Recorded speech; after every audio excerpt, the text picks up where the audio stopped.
Got the warning about the ice that was out there that day. And there's no feeling in the world that can compare to how badly I felt at that moment.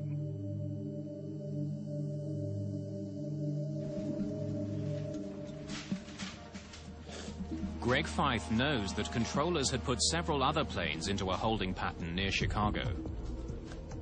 But they all landed safely after coming out of the hold. This means the controller had not put Flight 4184 in jeopardy. She acted correctly given the information she had about the weather. One of the issues about air traffic control is that the controllers can't just look at their radar screen and identify areas of precipitation or icing conditions readily. The controllers don't know that an airplane is sitting in icing conditions unless the pilot provides them with what they call a PIREP or a pilot report.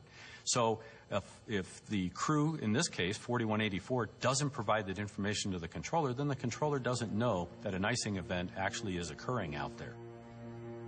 Fife and his team wonder if the flight crew simply didn't realize they were flying into icy conditions.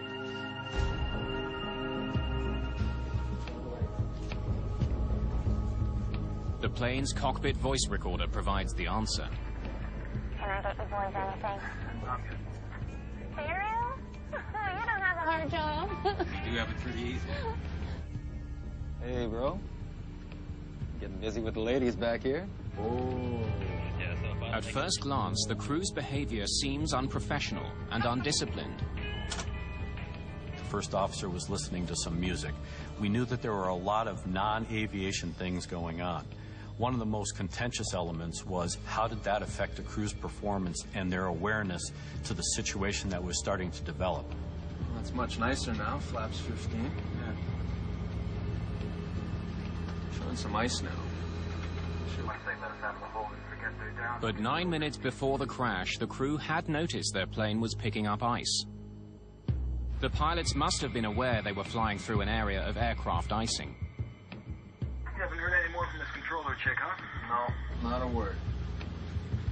Then, 2 minutes before the accident, another remark draws the attention of investigators. Still got ice. I see what you mean. The crew knew about the ice. Now investigators need to know what they did about it.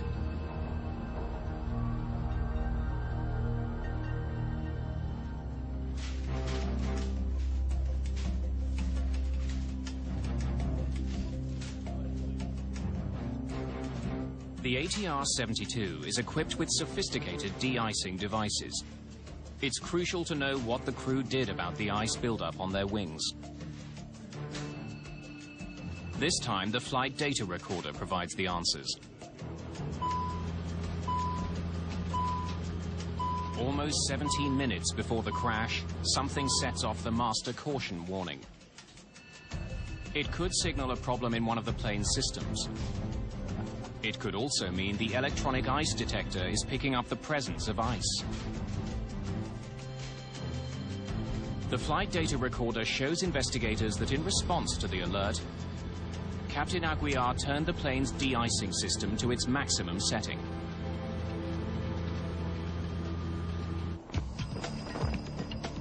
The NTSB's Charlie Pereira looks into the performance of the ATR-72. The icing alert system had sounded orally, and they heard it, and they activated protection systems on the airplane. And at the time of the accident, the de-ice systems were on. The flight data recorder shows that after he activated his de-icing system, Captain Aguiar also pushed the throttle forward slightly, increasing the plane's speed. This increased the speed of the air moving over the plane's wings, making it harder for ice to settle there. The pilots had done everything they could to deal with ice buildup on the plane. But were the anti-icing systems actually working?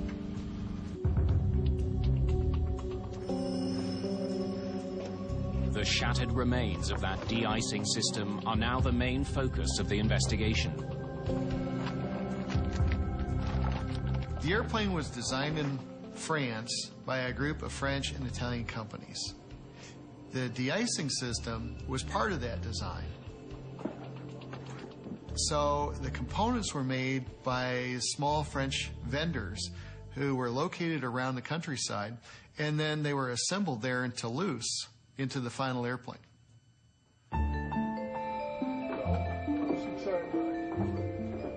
Bob Swaim arrives in France with pieces of the de-icing system. I brought some pieces from Flight 4184 to Lebanon. The key component to the de-icing system is probably not the black rubber boot that you see on the airplane, but the timer that's inside the airplane, or the timers and the valves that control those boots.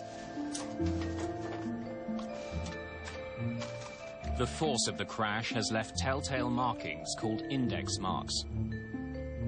They show the position of the valves at the time of impact. Swaim compares them to the original blueprints.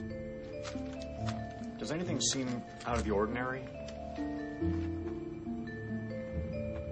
The trip to France has led to yet another dead end.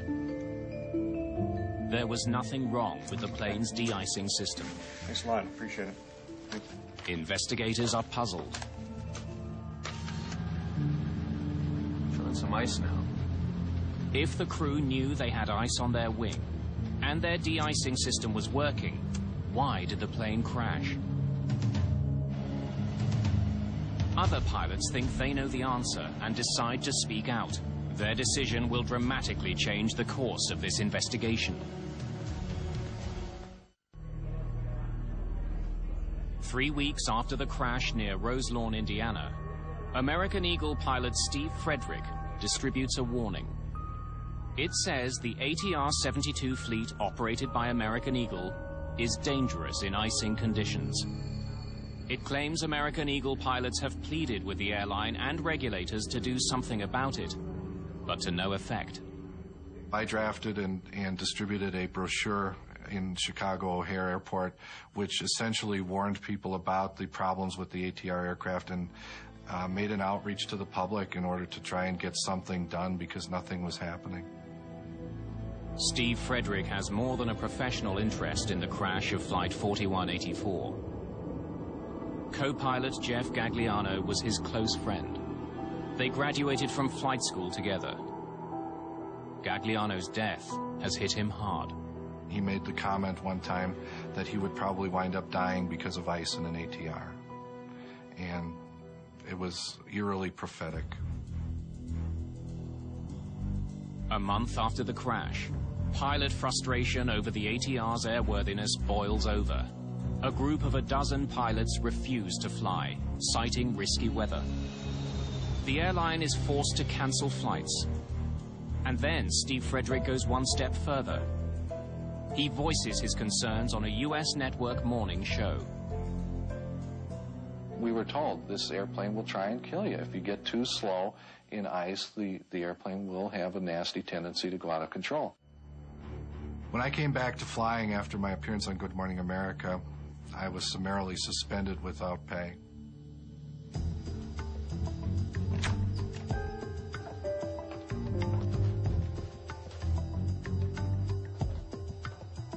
The public protest leads investigators to wonder if the ATR-72 has a deadly vulnerability to ice.